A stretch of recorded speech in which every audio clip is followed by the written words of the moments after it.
وجہ ہے سر، اس سے پہلے کہ بات شروع کی جائے میں کچھ سنانا چاہتا ہوں آپ سب کو، اگر آپ اجازت دیں۔ یہ ایک نظم ہے جو ہو گئی، اگر آپ لوگ اجازت دیں۔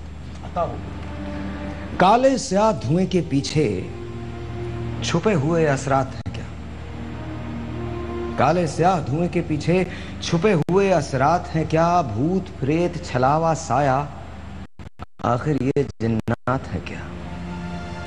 راکھ میں لپٹے بیجاں پتلے مردہ ڈھانچے نسخے چلے، راکھ میں لپٹے بیجاں پتلے مردہ ڈھانچے نسخے چلے، کون ہے عامل جادو کیا ہے یہ سارے حالات ہیں کیا؟ کیا جنتر ہے کیا منتر ہے، کیا جنتر ہے کیا منتر ہے، کالا جادو کیا ہے آخر جس سے دھڑکن تھم جاتی ہے، آخر وہ اثرات ہیں کیا؟ کالے سیاہ دھوئیں کے پیچھے چھپے ہوئے اثرات ہیں کیا؟ آسیب زدہ ہے چپ چپ سا ہے موسم یہ گھمبیر پرانا، آسیب زدہ ہے چپ چپ سا ہے موسم یہ گھمبیر پرانا، کون نگر میں سورج ڈوبے چاند کے معمولات ہے کیا؟ بھوت پریت چھلاوا سایہ آخر یہ جنات ہے کیا؟ بند کمرے میں پائل گونجے چھن چھن کی آوازیں آئیں، بند کمرے میں پائل گونجے چھن چھن کی آوازیں آئیں، چاند کے پیچھے رات چھپی ہے خوف کے یہ حالات ہیں کیا؟ گھر کے آنگن بچے دوڑیں اور سایہ سا لہرائے، دل ڈوبے ترسے مر جائے، وہم کے معمولات ہیں کیا؟ کالے سیاہ دھوئیں کے پیچھے چھپے ہوئے اثرات ہیں کیا؟ بھوت پریت چھلاوا کیا ہے آخر یہ جنات ہے کیا؟ بہت اچھی ڈاکٹر وجاہت، السلام علیکم۔ وعلیکم السلام۔ Finally Friday is here. Yeah, I was waiting for it. Finally Friday is here. سب سے پہلے تو میں آپ تمام لوگوں کا بہت شکریہ ادا کرتا ہوں۔ Thank you for playing along. Thank you for doing all this. بہت بہت بہت بہت شکریہ۔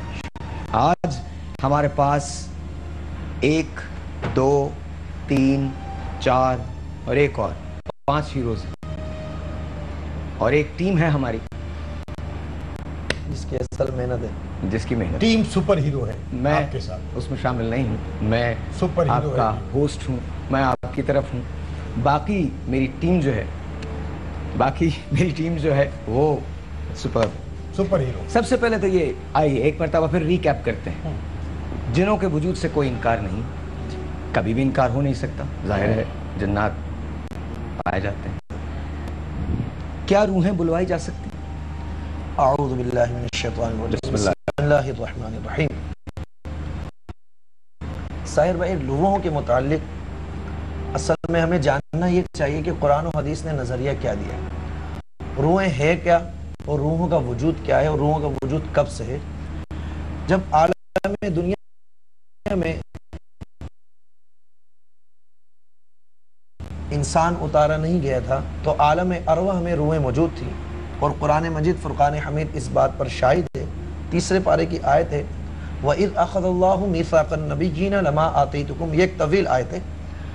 اللہ رب العالمین نے عہد لیا، تو اس وقت انسان، قرآن کہتا ہے کہ اللہ نے عہد لیا انبیاء علیہ السلام، اس وقت انسان کا وجود نہیں تھا، عالم ارواح میں اللہ رب العالمین کے حکم سے انبیاء کی روحیں موجود تھی، اور ان سے یہ عہد لیا گیا کہ جب میرا نبی، میرا آخری رسول تمہارے درمیان آئے، قال اقررتم قالوا اقررنا، کیا تم اس اقرار کرتے ہو؟ انہوں نے کہا کہ ہم اقرار کرتے ہیں۔ ان سے عہد کیا لیا گیا کہ ان پر ایمان لے کر آنا اور ان کی تائید کرنا، یعنی ہمارے نبی کریم صلی اللہ علیہ وسلم کے بارے میں عالم ارواح میں۔ تو اس سے یہ بات پتہ چلی کہ روح انسان کے وجود سے پہلے عالم ارواح میں موجود تھی۔ اب رہا یہ کنسپٹ کہ روح کو بلایا جا سکتا ہے یا نہیں جا سکتا۔ روح کے متعلق حضور سے لوگ پوچھا کرتے تھے، جیسا کہ پہلے بھی بہت بار یہ آیت ذکر ہو چکی، یسألونک عن الروح، اے حبیب وہ سوال کرتے ہیں روح کیا ہے؟ اہل قریش بار بار پوچھتے تھے حضور سے کہ روح کیا ہے؟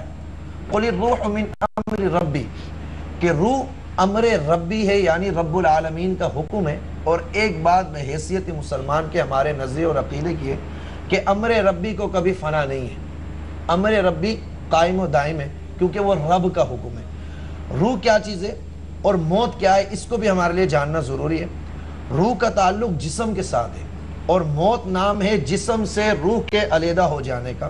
جب روح جسم سے نکل جاتی ہے تو انسان مردہ کہلاتا ہے. جب تک اس کے وجود میں روح رہتی ہے تو انسان زندہ کہلاتا ہے. مگر روح کا تعلق جسم کے ساتھ موجود رہتا ہے جب بھی ہم برزخ پر ایمان رکھتے ہیں کہ انسان کہیں بھی مرے, کس طریقے سے بھی مرے, اگر اس کی تدفین نہ بھی ہو سکے, کیونکہ آج کل ہمارے حالات ایسے ہیں, اللہ محفوظ رکھے سب کو, کئی لوگ ایسے ہوتے ہیں جن کی لاشیں بھی نہیں ملتی, جن کے پارٹس نہیں ملتے ہیں اور ان کی تدفین بھی نہیں ہو پاتی, تو کیا روح کا تعلق ان سے ختم ہو جائے؟ نہیں, روح کا تعلق جسم سے جڑا رہتا ہے اور جسم ہر اس چیز کو سزا و جزا کو محسوس کرتا ہے. اب قرآن نے کہا کہ روح اس کے بعد رہتی کہاں ہے؟ نیکیوں کی روح ایک مقام ہے انعام یافتہ لوگوں کے لیے, جو علیجین میں مومنین کی روحیں رہتی ہیں, اور جو فساق و فاجر ہیں قرآن نے کہا وہ سجیین میں قید کر دی جاتی ہے.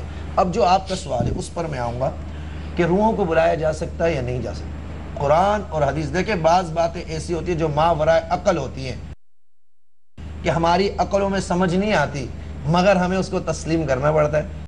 مثال کے طور پر جنت ہے, ہم کہتے ہیں جنت ہے, آپ نے دیکھی جنت؟ میں نے دیکھی نہیں. قرآن نے کہا, نبی نے بتایا, ہم نے مان لیا. دوزخ ہے جناب, ہم نے نہیں دیکھی. فرشتے ہیں, ہم نے نہیں دیکھے. بہت سے ایسے معاملات ہیں, خود رب العالمین کی ذات کو ہم ایک مانتے ہیں, اس کا کوئی شریک نہیں مانتے, اس کے وجود کو ہم نے دیکھا نہیں. سادہ چاول کو دیں منفرد مزہ روزانہ. میگی عمدہ چاول.